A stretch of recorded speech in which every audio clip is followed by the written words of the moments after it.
In this video of Game of Theories, I'll introduce upper echelons theory. I'll first introduce how different constructs in the upper echelons theory have been defined and their relationship with strategic leadership. I'll then introduce assumptions of the upper echelons theory and under what circumstances those assumptions are held. After that, I'll introduce an article that not just applied the upper echelons theory, but also advanced the theory. Echelons means ranks in an organization. Upper echelons, as the name suggests, are those who are at the upper level of an organization. The word echelons is a plural noun. It means the upper echelons theory does not focus on a single leader, but the top management team. This is why the upper echelons theory is also called top management team theory. Top management team is defined as the relatively small group of most influential executives at the apex of an organization. Team is further defined as small groups of interdependent individuals who share responsibility for outcomes. The upper echelons theory looks at the top management team as a whole rather than individuals within the team. If we apply the upper echelons theory to explain organizational behavior and performance, we treat the whole top management team as a unit of analysis instead of individual leaders. There are two core arguments of the upper echelons theory. First, top management team members' knowledge, experience, values, personalities, preferences, and even idiosyncrasies shape how they interpret the situations they face. And second, those personalized interpretations influence their decisions and behaviors. The organization can be considered as a reflection of its upper echelons.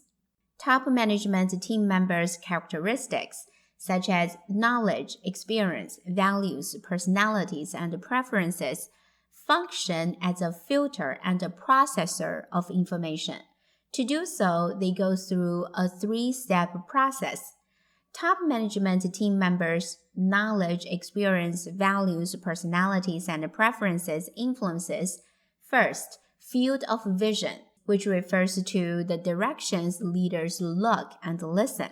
Second, selective perception, which refers to what leaders actually see and hear. And third, interpretation, which refers to how leaders attach meaning to what they see and hear. As we can see, if we place different people in the same situation, they look at different aspects of the situation, perceive them differently, and make different senses. Feeding different leaders with the same information, they may reach different decisions. This is because different leaders process the same information differently with their own knowledge, experience, values, personalities, and preferences. One team member's construction of reality may not be the same one constructed by other team members. To apply the upper echelons theory to explain organizational behavior and performance, we first identify members in the top management team. They are the most powerful individuals in an organization, have extensive networks and relationships within and outside the organization, and often have a celebrity status in the organization. How to identify them? Here are two approaches. First, you can look at the titles and formal positions. They usually include chairman of a board of directors, chief executive officer, president, chief financial officer, and other senior executives in an organization. The second approach to identifying top management team members is to focus on specific decisions that are under consideration. You look at team members who are directly involved in the decision-making process. They are usually a sub-team in the top management team. To apply the upper echelons theory, After identifying the top management team members, we then focus on two types of characteristics: background characteristics and process-related characteristics. Background characteristics include democratic characteristics, such as age, educational background, duration for which team members have been employed, and personality traits. It is easy to collect each individual member's characteristics.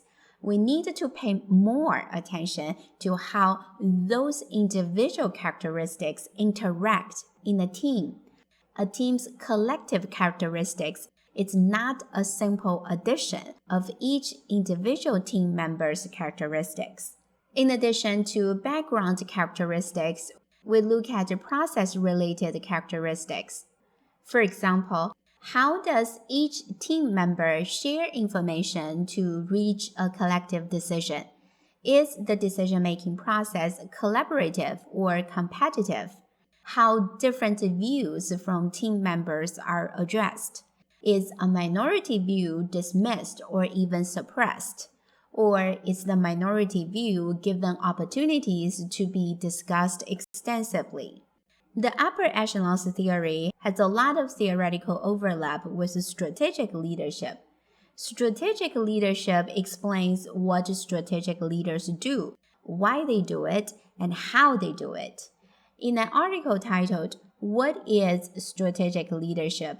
Developing a Framework for Future Research," published in the Leadership Quarterly in 2022, strategic leaders refer to CEOs, top managers, and board of directors.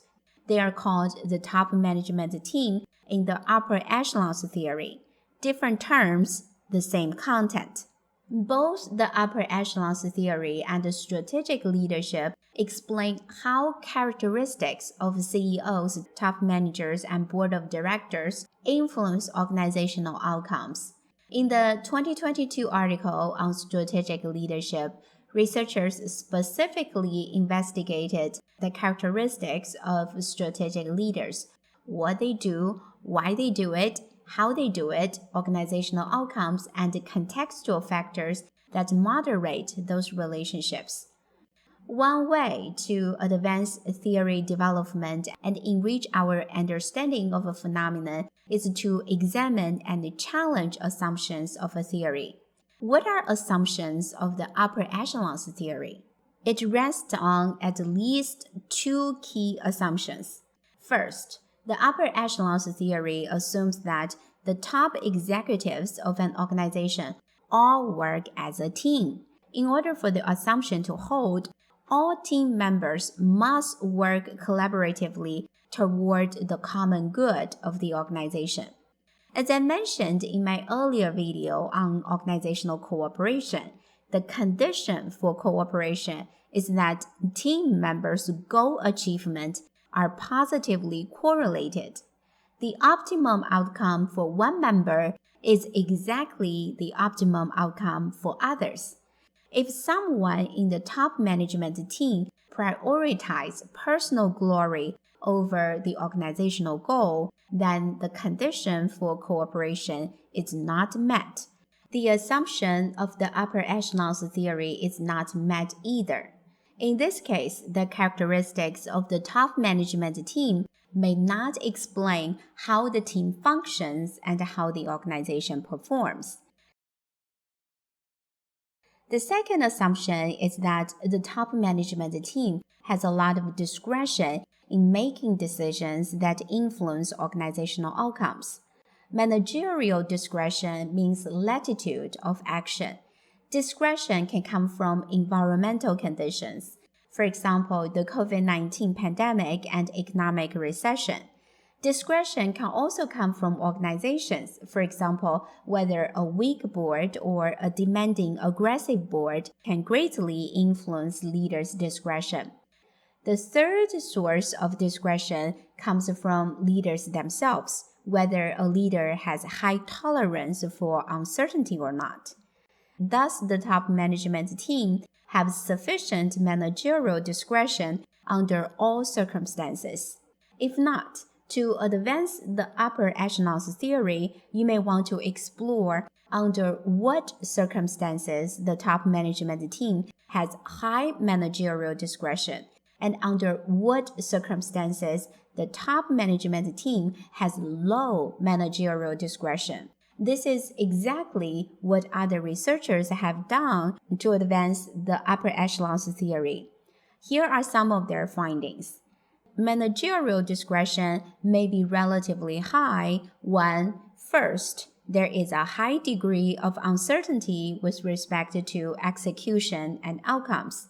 Second, an organization is entrepreneurial oriented and has a ready disposition to change and adapt in comparison with the one that is bureaucratic and tends to maintain status quo. Third, an organization has abundant resources in comparison with meager resources. Fourth, stakeholders and society at large with respect to meet their expectations.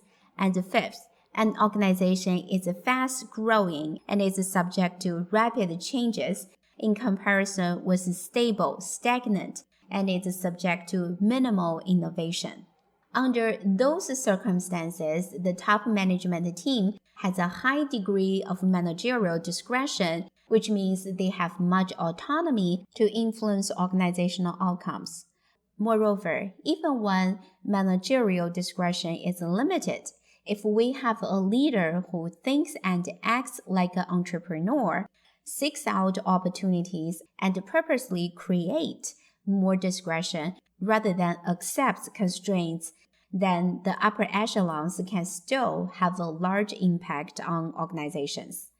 Taken together, managerial discretion is another variable that enhances or diminishes the relationship between top management team characteristics and organizational outcomes. That type of variable is called moderator. So we can say that managerial discretion moderates the relationship between top management team characteristics and organizational outcomes. In a 2022 study titled Do Leaders Matter? Evidence from 56 years of U.S. governor successions, researchers conceptualized that state governors had relatively large discretion and tested the relationship between governors and economic growth as measured by annual gross domestic product, also known as GDP. They collected data of 500 governors across the 50 states of the U.S. and the District of Columbia from 1963 to 2019. The results of data analysis suggested that governors were responsible for 4.45% of the variation in the annual GDP growth, much higher than state effects, which accounted for 1.45% of the variation in the annual GDP growth. Here is another study that built on the upper echelons theory. In this study, researchers asked the question, do CEOs matter to organizations' strategic actions and firm performance?